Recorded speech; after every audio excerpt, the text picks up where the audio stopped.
नमस्कार साहित्य प्रेमियों।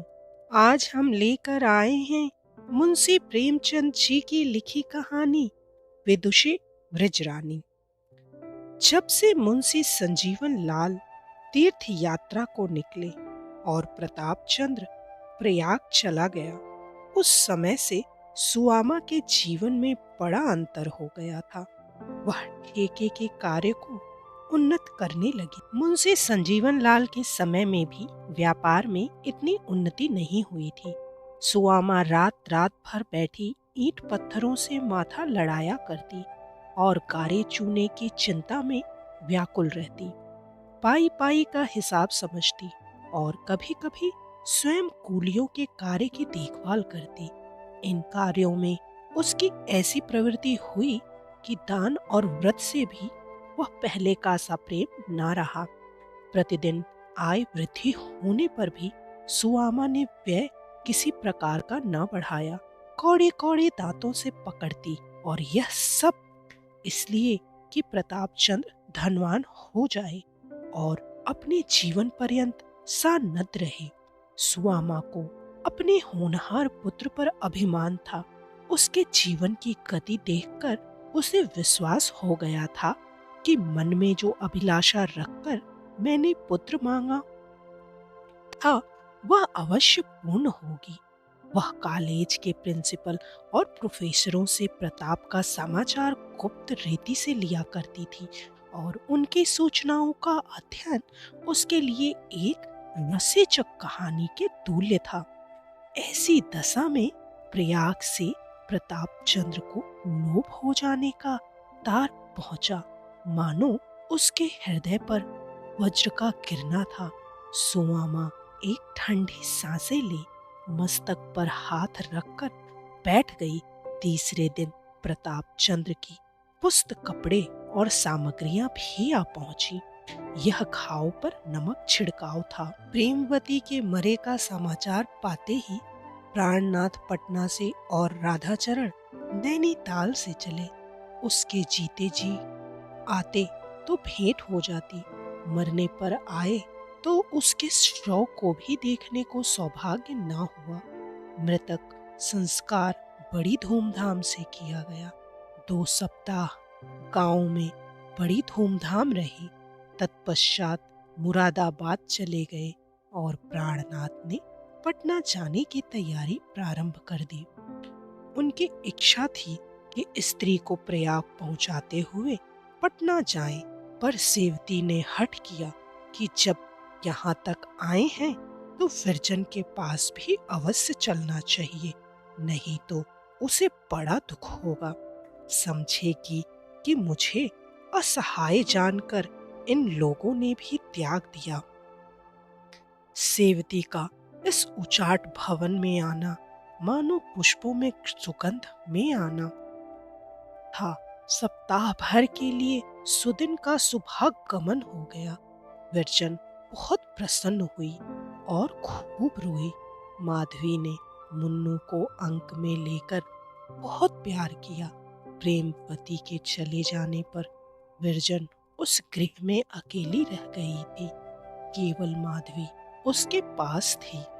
हृदय ताप और मानसिक दुख ने उसका वह गुण प्रकट कर दिया जा अब तक गुप्त था। वह काव्य और पद रचना का अभ्यास करने लगी।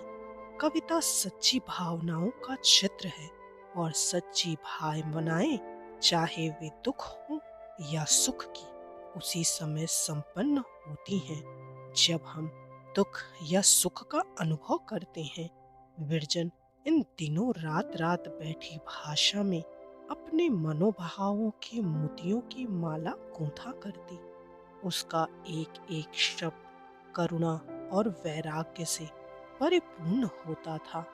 अन्य कवियों के मनों में मित्रों की वाह वाह और काव्य प्रीतियों के साधुवाद से उत्साह पैदा होता है, पर विरजन अपनी दुख कथा अपने ही मन को सुनाती थी।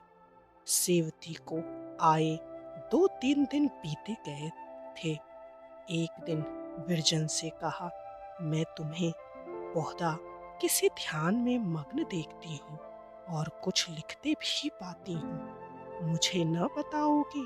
विरजन लज्जित हो गई, बहाना करने लगी कि कुछ नहीं, यूं ही जी कुछ उदास रहता है। सेवती ने कहा, मैं ना मानूंगी। फिर वह विरजन का बॉक्स उठा लाई जिसमें कविता के दिव्य मोती रखे हुए थे। विवश होकर विरजन ने अपने नए पद सुनाने शुरू किए। मुख से प्रथम पद का निकलना था कि सेवती के रोए खड़े हो गए, और जब तक सारा पद समाप्त न हुआ वह तन्मय होकर सुनती रही।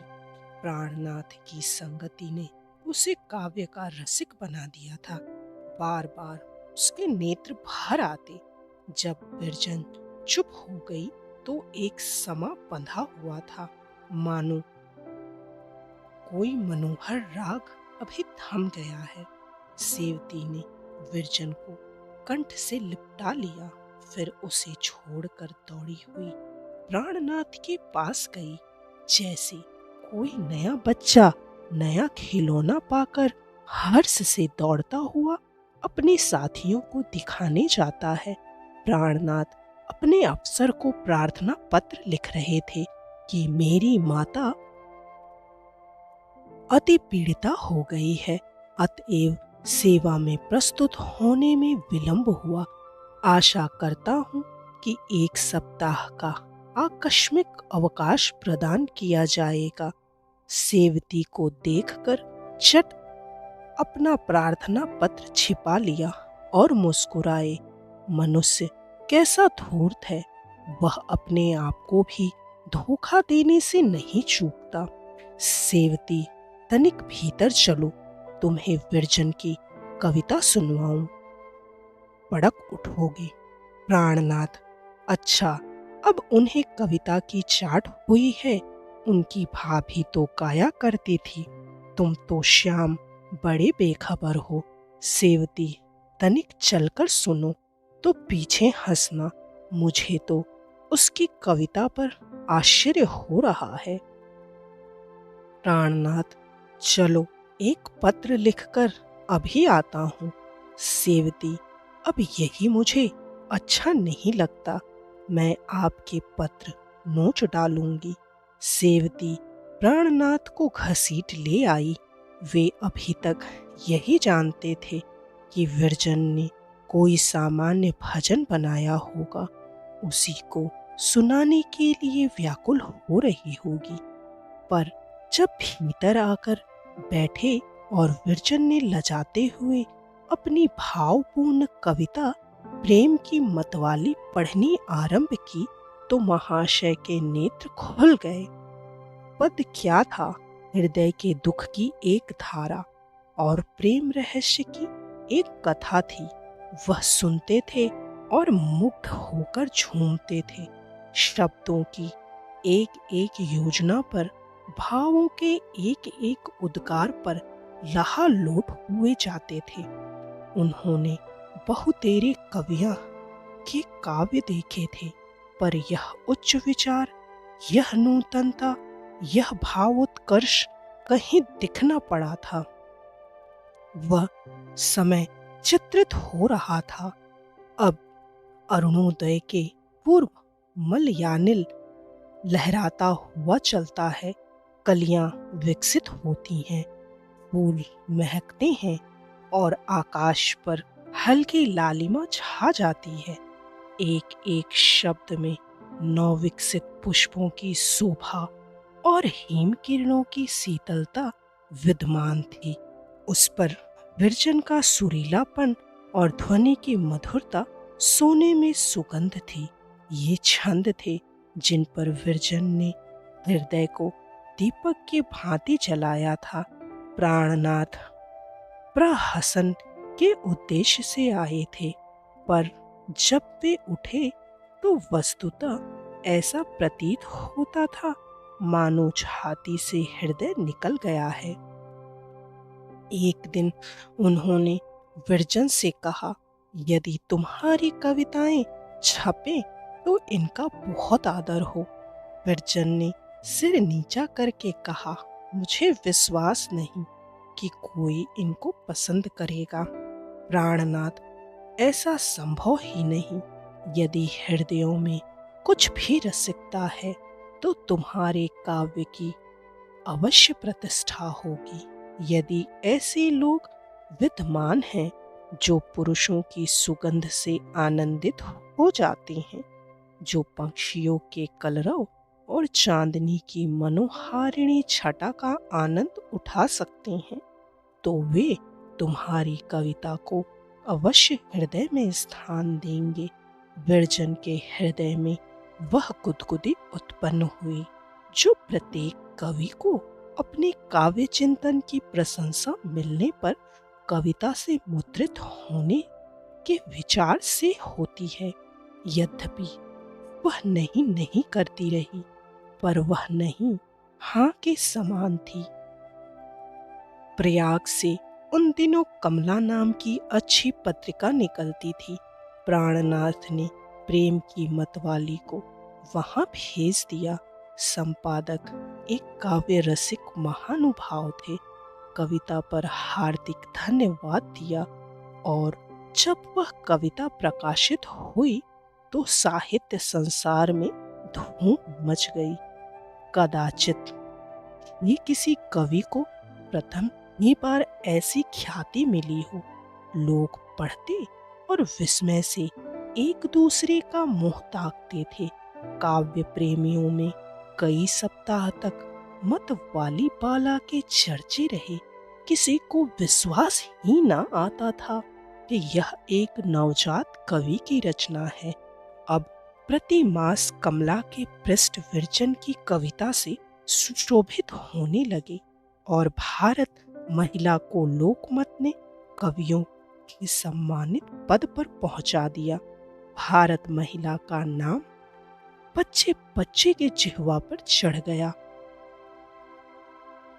इस समाचार पत्र या पत्रिका भारत महिला को ढूंढने लगते।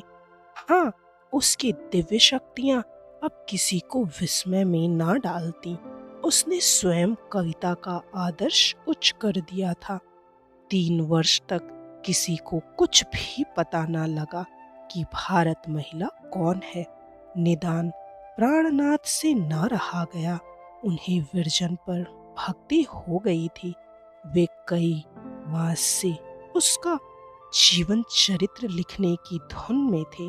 सेवती के द्वारा धीरे धीरे उन्होंने उसका सब जीवन चरित्र ज्ञात कर दिया और भारत महिला के शीर्षक से एक प्रभावपूरित लेख लिया। प्राणनाथ ने पहले लेख ना लिखा था, परंतु श्रद्धा ने अभ्यास की कमी पूरी कर दी थी। लेख अत्यंत रोचक, समालोचनात्मक और भावपूर्ण था। इस लेख का मुदित होना था कि विरजन को चारों तरफ से प्रतिष्ठा के उपहार मिलने लगे। राधाचरण मुरादाबाद से उसकी भेंट को आए। कमला, उमा देवी, चंद्र कुंवर और सखिया, जिन्होंने उसे विस्मरण कर दिया था, प्रतिदिन विरजन के दर्शनों को आने लगी। बड़े बड़े गणमान्य सज्जन जो ममता के अभिमान से हाकिमों के सम्मुख सिर न झुकाते, विरजन के द्वार पर दर्शन को आते थे। चंद्रा स्वयं तो न आ सकी, परंतु पत्र में लिखा, जो चाहता है कि तुम्हारे चरणों पर सिर रखकर घंटों रहूं। यदि इस प्रस्तुति ने आपके हृदय को स्पर्श किया तो कृपया इस वीडियो को लाइक करें, शेयर करें और साहित्य सागर चैनल को